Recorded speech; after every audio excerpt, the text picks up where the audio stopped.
Bugün 1 iyul. Təzə zakonlar yola düşdü. Tacikistanda rəssam oşğan bahası qımmatladı. Dün iPhone 13 Pro Max'e rubl hasanında 13.000 rubl rəssam oşğadan olsam, bugün 1 iyuldan uca 27.800 rubla öterildi. Başta 28.000 rubl. Hazırkı rəssam oşğan pulu bilen 1 iyuldan ozal iksana telefonu rəssam oşğan savalyota. Arası şonçaqlı tapavdet kaldı.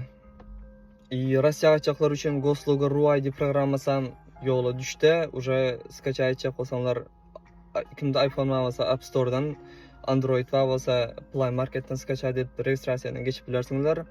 Rossiya qaçaqlar обязательно registrasiyadan geçip kaydınlar Gosloga.ru ID programmasından. Cover videolarda пока Gosloga.ru ID programmasından registrasiyadan geçmek ne обязательно deyip çıkan videolar köp. Но все равно sizler registrasiyadan geçtiğinizler sizler hiç taht yitireniz yoklar. Qaytamı özünüze застраховать etçiyorsunlar, чтобы aeroporta gelen vaxtlarınız problema olmaz yani. Yana 1 sentyabrdan migrantlar üçün təzə zakonlar çıxmalı. O zakonlardan официально registrasiya etcek olsan, уже devlete официально какой-то summa tölemeli, ya da patent alacak olsanlar patenti özüne отдельно summa tölemeli. Bu zakonlara nasip olsa sonki videolarda dol düşündürüp geçeriz. Ona için kanalı подписаться edinler, like basınlar. Özünüzün sorularınız olsa kommentariya yazıp kaldırıp geçinler. Hoş sağ olun.